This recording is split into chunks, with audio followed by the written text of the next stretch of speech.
Super Rugby all-time records. It's a Wednesday as I record this video, and it's the initial buzz, I guess, of Super Rugby Aotearoa has worn off, and it seems like an age until we get the next set of games on Saturday and Sunday.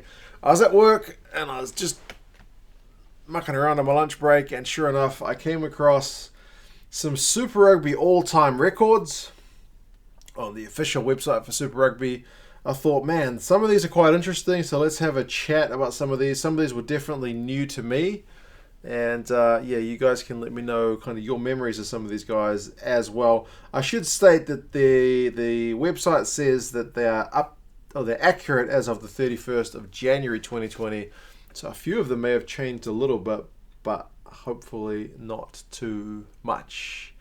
So there's 6 kind of individuals that have got overall records, and there's some individual match records as well. I'll go over them, and some of them fairly recent, some of them date back pretty far. Top point scorer, and the reason I have a Crusaders jersey on, despite the fact that he is a Blues player, it's old DC, that's Daniel Carter. He is the top point scorer, and how many of these records are potentially going to be broken? That's also a question I will pose you guys. I would say Dan Carter's record is pretty safe. His record point score, he has 1,708 points. He is back for the Blues, so in theory could get more points, but I wouldn't imagine they would add them to this total because it's, I guess, in theory, a different competition. So I don't think Super Rugby Aotearoa points will count. I don't know, but that would be my guess. Mornay Stain comes in second with 1,400. Bowden Barrett is the only active player alongside Elton Yankees in Super Rugby as of the moment. Guys like Christian Leali'ifano, Quade Cooper, and Bernard Foley are all on the list, but all left Super Rugby end of last year. So Bowden Barrett still got 500 points to catch up. Dan, I can't realistically see that happening, but maybe if he plays till he's 38 like Dan, stays with a successful Blues team, he probably scores more tries than Dan. I haven't actually looked at his try scoring record compared to Dan's, but he's not been doing the goal kicking for the Blues as of week 1, so there's a bunch of points you miss out on there. Anyway, the second category is top try scorer, and it's a guy who doesn't play Super Rugby anymore.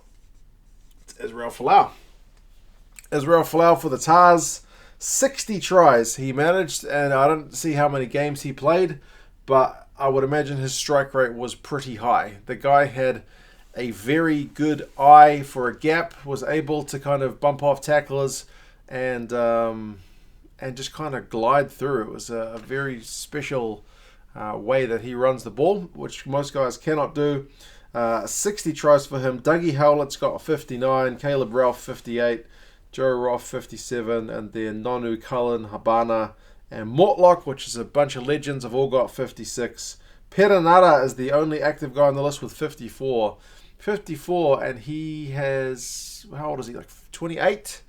I would imagine Perenara still has a shot to break Folau's record, but again, if we lose a season to Super Rugby Aotearoa, who knows what the future is of Super Rugby, so he would need to get back playing Super Rugby regular edition sooner rather than later to get 6 tries to equal and then 7 to surpass. Actually, how many tries has Perenara scored in the 2020 season? That's something I should have looked up before I started this video. He may be even closer than that. Someone tell us in the comments. Penalties. Penalties is also our man DC. Dan Carter has scored 322 penalties. Interestingly, Mornay Stain is there second on 289. And you have to wonder, if Mornay had stayed in the Southern Hemisphere and not gone to France, would he be number 1? Quite possibly. I think that Buddha Mornay was something to be reckoned with. Peter Grant's there, Andrew Mertens, Tony Brown, Stephen Donald, Bowden Barrett is also another active guy there on 189. Elton Yankees is on 167. Cruden's also there on 162. So there's still a few active guys there. But I would say with 322, and the next best active guy being Barrett on 189, Dan Carter's record is looking pretty safe for the foreseeable future. Conversions, guess who? Dan Carter. I mean, it doesn't hurt that he played for a very successful Crusaders side full of great players, of which he was one, and virtually made finals, semi-finals like every year. So he's got more chance to do it. His team's probably given the other teams a bit of a hiding on a fairly regular occurrence. So he's been given more opportunities to kick conversions than probably a lot of other guys, but he's still got to get the job done.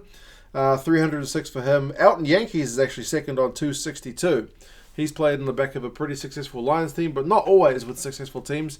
He's probably had more years with teams that didn't do as well compared to Dan Carter, that's for sure. Mornay Stain is there on 257. Bowden Barrett 249.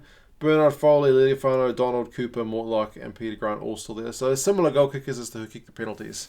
It's kind of a similar crowd. Drop goals is an interesting one because this one we do get Mornay Stain on the list. And Mornay Stain with 25 is head and shoulders above everybody else. The next best is Andrew Mertens and Andre Pretorius, who I used to love watching for the Cats back in the day. When I say love watching, I don't remember much about it apart from staying up late at night and setting an alarm that I would wake up on the couch and then turn the game on and hopefully bleary-eyed stay awake through it. I can't promise that I stayed awake every time, but for some reason, I think it was probably playing rugby video games as well at the same time. But Andre Pretorius was my guy. But yeah, 25 for first and then 17 for second equal is a fair way behind. And then Franstein's there at 13. Dan Carter got 11. None of the guys on this list are active. The most recent one, well, I mean, Dan Carter, like I said, is active. But I don't think anything he plays will count. Likewise, Franstein's playing for the Cheetahs, but again, the Cheetahs aren't a Super Rugby anymore. Manas Bosov, who's got 8, is probably the most recent. Appearances is another Crusaders man, Croczilla, Wyatt Crockett, the big loose head prop from the Crusaders. 202 appearances again is miles above everybody else because the next best is Liam Messam with 179. 202 to 179. It's like a good season. So, yeah, Croczilla played into his 30s. Again, played for a pretty successful Crusaders team, so got the chance to play at least a couple of playoff games more than other players would have had, during his time there. Mealamu 175 for the Blues, and I think the Chiefs as well. Steve Moore 175, he had multiple teams. Nonu 174, multiple teams. Nathan Sharp, the Beast on 159. Polota now, Adrian Strauss, and KB, Kurtley Beale. Kurtley Beale and Nonu played last season, so they would be some of the most recent guys. Likewise, the Beast, Tendam Tawira, but Croczzilla's record looks to be pretty steady because there's nobody even close on that list. So those are 6 guys, I think kind of all legends in their own right. I know Folau's a bit of a controversial one, but you can't deny he had a good eye for the try line. Interestingly, I think his record is probably the most under threat as long as Super Rugby can get back underway. I think everybody else is looking pretty safe. But yeah, those are kind of top individual guys. There are some other individual records which I found pretty interesting. So most points in a match, and I didn't know this at all. Gavin Lawless, who I don't really remember, if I'm honest, 1997, Sharks against Highland. He scores 50 points. 50 points. And apparently, from what I read, because I was intrigued when I read this, it was like his first game for the Sharks. Super Rugby was a new thing back in 1997. 50 points, 4 tries, 9 conversions, and 4 penalties. Holy moly, what a shift. 50 points for one man is phenomenal. And then the next best is 38. So again, a massive, massive difference. Even Dan Carter's not in they've only listed 3.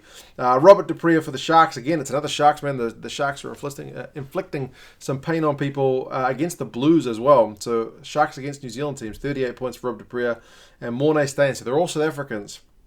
Mornay scored 35 points against the Brumbies back in 2010. Most tries in a match, it's 4, and it's loads of guys. Loads.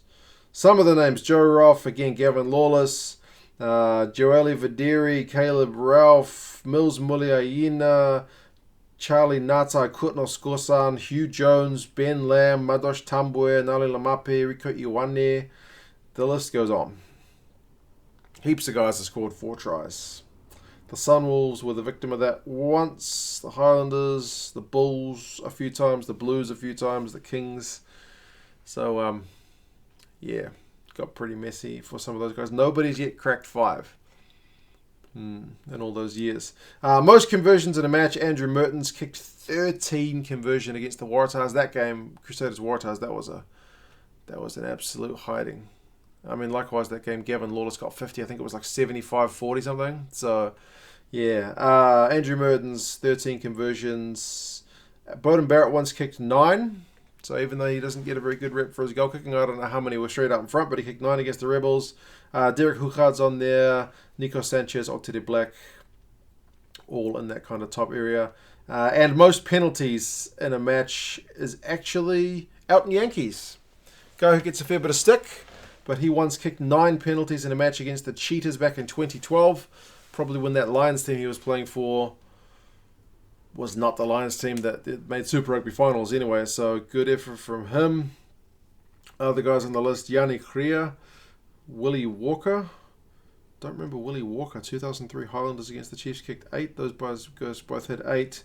Derek Huchard's on there. Jack Debrasini had a bit of a big boot. Pat Lambie, Kerwin Bosch. So, I'll link the list in the description. You guys can go have a look at the webpage yourself. But it's pretty interesting. I thought on a Wednesday, when you've again finished with the rugby for that week just gone, looking forward to the rugby still coming up, but it still seems miles away. 2 new cases of COVID here in New Zealand. Hopefully they're the last 2 for a while. But with people coming back, there's definitely going to be a few more. But anyway, positive stuff for a change on a Wednesday. And hopefully, Thursday we should get some teams out. Maybe Friday for the weekend games. But anyway, you guys let me know your thoughts on these guys. Go check out the page. Do you think any of these records can be broken in the near future? Or do you think all these guys are pretty much set? And I'll talk to you guys again soon. See you later.